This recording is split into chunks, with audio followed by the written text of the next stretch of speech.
Hi there. It's me, Mrs. McBride, and I wanted to show you the next step in creating your shaded robot drawing. So what I'm going to do is just go through some things to keep in mind, and I'm just going to use a regular pencil for this. So basically, you guys, shading is nothing more than creating highlights and shadows on an object that occur when a light is shining on it. So what you're going to want to do, just to keep it simple, is decide if your light is going to come from the left side of your object or the right side of your object. If you are right-handed, you might want your light to also be coming from the right, and if you're left-handed, you might want your light to be coming from the left. Just because when you start to shade dark to light, it's kind of easier to go in the direction that your hand kind of naturally wants to go. So what I'm going to do is, because I am right-handed, I'm going to pretend my light source is coming from the right-hand side. So what I want to do is show you how to make different values. So let's say that the light is coming from this direction and it's shining on all the different parts of my robot. So let's start with this leg here. So this side of the leg, or whatever you want to call this thing, is going to be dark, and this side is going to be light. And you'll notice that I also have these lines on it. So what I'll do is I'll do the shading, and then I'll maybe redo the lines to make them stand out a little bit more. So what I'm going to do is I'm going to take my pencil, and all along the left side, and I'll do kind of sections at a time, I'm going to make it nice and dark, and I want the edge of the line to be very clean and precise. And as I move towards my light source, what I'm going to do is I'm going to press hard. And then as I move towards the light source, I'm going to let up on the pressure so that it gets a little bit lighter.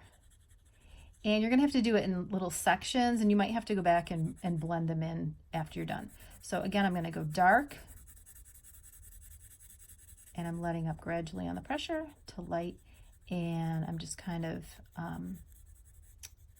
blending it a little bit more. And then I'm going to keep doing that, dark to light, going back. And I'm kind of moving my pencil in kind of like little circular motions. That helps blend things a little bit better. And then once again, dark to light. And I want you to kind of keep this simple. It's hard to teach all the things that I would really like to teach you about shading in just one video, but that gives it a little bit of three-dimensionality to it. And you want that, because this is rounded, you want the values to look like they change kind of gradually from darker to lighter. Now, at this point, I can take my finger, or maybe even a Kleenex, or even a Q-tip, and kind of blend it a little bit like that. And if I'd like to, I can, like I said earlier, go back in and then put those lines in that kind of indicate how this leg can be flexible. And if you'd like to really make it look like it has a highlight, you could even take your pencil and kind of go back in, and conforming to the shape of the leg, you could put in a highlight like that, and that makes it look like it's really shiny. Now for his little paw foot thing, I'm going to do the same thing. I'm going to make it dark over here. And notice again, I'm using kind of little motions, little circular motions. And as it moves towards the light, I'm going to make it get a lot lighter. Now, he has these 3 toes, and so you're going to have to do a little bit of shading, or I'm going to have to do a little bit of shading on the toes as well. What I'm going to do is I'm going to just start out first putting in one value for these other toes here. Okay, and then I am going to make it a little darker here and underneath, in the bottom of the toe, kind of blend it out a little bit. And actually I need to come back in because this is too dark over here. So I'm going to erase that out a little bit, and then I'm going to blend it back in like that. And then this toe will also be dark here, and then kind of get a little bit lighter like that. Okay, and I think I need one more line right there. And if I wanted to, again, I could erase in a little highlight on his little foot there. Now, my Tamatron robot. He has paw-shaped legs or whatever, but he also has a wheel down here that he rolls around on, sucking up feral cats and taming them almost instantaneously. So I'm going to make the outside of the wheel dark, and I'm going to leave the inside of the wheel light to create contrast. So when you're drawing, you want to have contrast. You want to have like really, really dark areas and really light areas. That's what's going to look the best. Now, you've got to just then kind of keep going through your robot and decide, you know, where do I want it to be light? Where do I want it to be dark? Where do I want it to be kind of a medium gray?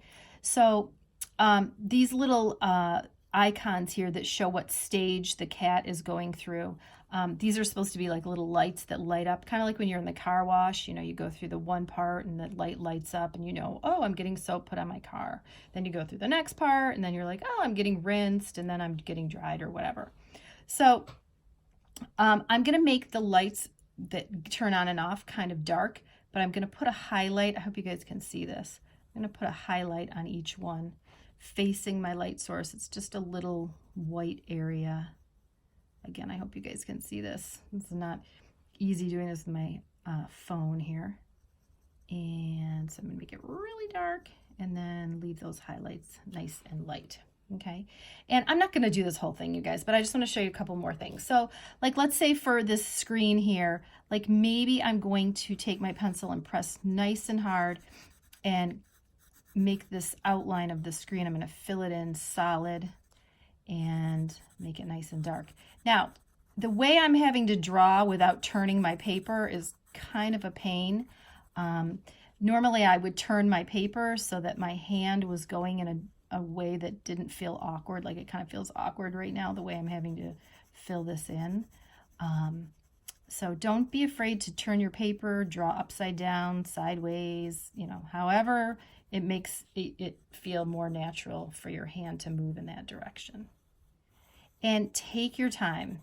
Shading is not something that you can do super fast and have it turn out really good. Now, you can, in your drawing, you guys, you can have words like on your robot if you want to kind of explain what the different parts are. Just like on any machine, you might have the on-off switch or faster or slower or things like that. So on my little cat icons, they're just going to be like line drawings. I'm not going to actually do a lot with them. They're just kind of like real simple symbols so people can understand what stage this critter is in the machine, okay? And down here, this is the output funnel where the cat is gently released from the machine. And I think I had originally thought I was going to shade it going the other way. So I'm going to erase those highlights and put them on the other side. Okay, so again, the light's going to come this way. So here's what I'm going to do. And this is a rounded object again. So I'm going to make this entire side round, or not round, dark, sorry.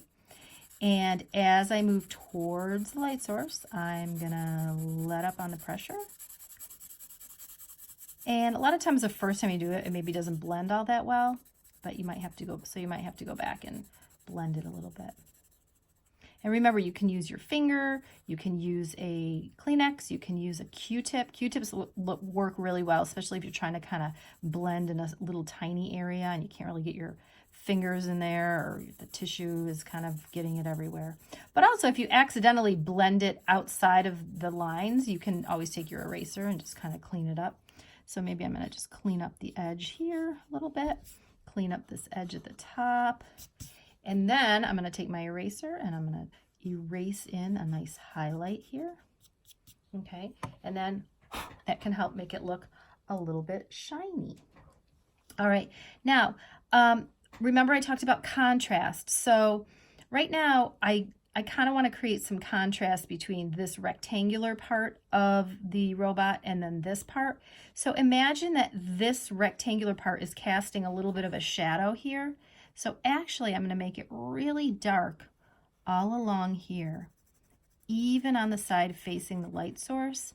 And I'm going to keep that shadow kind of like it's being cast, you know, by this part of the machine, like that. And that contrast between the two values makes each one kind of stand out a little bit more, okay? Now, let's move up to his face, and then I'm going to kind of let it go and let you guys get started. So again, I'm going to think about contrast. I know that I want the eyes to be really dark in the middle with a highlight. So I'm going to make his eyes super dark like this. And you guys obviously can do whatever you want with your robot. But usually if something has eyes, I'd make them like really dark in the middle with a highlight. That'll kind of make him look alive. Then I'm going to leave the area around the middle of the eye light. And then I'm going to put kind of another dark ring around the outside. And again, I would probably be turning my paper normally when I'm doing this, because it's kind of hard to get my hand to go in the directions I want it to go in. But we will just have to make do. So let's see. Okay. And there's one of his eyes. And then, you know, I might want to maybe leave this white and maybe give actually this entire part of the robot a little bit of a medium gray value. And again, I'm going to use little kind of circular strokes, and that's going to help me blend it all together at the end. And I'm not pressing very hard, because you can always go back and press harder and make the value darker, but it's hard, especially in a big area, to go back and make the whole thing lighter. It always looks a little bit smeary then. And again, I'm not going to do the whole thing, but little circles, okay? And I'm going to take my finger and I'm just going to blend it a little bit, soften it up a little. And then if I've gone outside my areas, I can clean it up with my eraser. So for like the inside of his cat ear area, I'm going to make it really dark here. So just kind of think about putting darks next to lights, you know, create contrast so everything isn't all a shade of gray. You want really, really white areas. You want really, really dark areas. You want kind of medium areas. That's what's going to make it look the best. Okay. And so I'll just continue this kind of soft gray up onto this ear here. Okay. And then he's got these antennas that are actually his whiskers, but they're actually antennas that can scope out, like tell where there's a feral cat that needs to be tamed, sending out signals. Okay, so you guys, this is supposed to be a fun project. If I just show you this half, you can start to see it looking a little bit more 3D. But I do want you to practice doing different values, trying to make it look 3D. Last but not least, if your light source is on your right, you're also going to want to make a cast shadow. Now, if I take a ruler and somewhere back here, I draw a straight line, that will make it look like he's like kind of standing, like, I don't know, on something rather than just floating on the paper. And if he's standing on something, then there's going to be a shadow. So only where, I know I just turned the paper, I hope that's okay, I hope you can see. Only where this little wheel contraption hits the surface he's sitting on will there be a shadow, really. So it's going to go horizontally, and it's not going to be very wide. And it's going to be really dark right up next to the wheel. And then as it moves away from the wheel, we're going to kind of have it fade away. And maybe there'll be a little bit under here too. And the shadow, the cast shadow, goes opposite the light source. So if your light source is on the right, your cast shadow goes to the left. If your light source is on the left, cast shadow goes to the right. And I would also put one on this one when I got there. Okay. Now, as I look at this, I realize, you know, I'm kind of losing this edge here. So I think I am going to just outline this a little bit. Normally, if we were doing a shaded drawing, I wouldn't want people to outline things. But for this, I'll let you guys do some outlining, okay, just to create some definition there.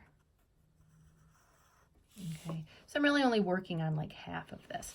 You know, so I could go back and make my arrow a nice dark value to contrast with that lighter value. It's all about contrast with shading. You want to have, like I said, really, really dark darks and the white of the paper, and then values in between. Maybe I'll make this kitty cat have sort of a grayish value to him. Like that. Okay, and again, if you look at it, if you look at this half, it's pretty complete. I could even put a little bit of shading on the antennas. Again, darkest facing away from the light source, and a little highlight facing the light source. Makes it look like a little ball, antenna ball, whatever. Okay, so give it a try, you guys. I can't wait to see your robots. And then after we shade them, we're just going to do one more thing, and then we'll be done with them. Okay? All right. I hope that you have fun making your robot. And until next time, have a great night. Bye.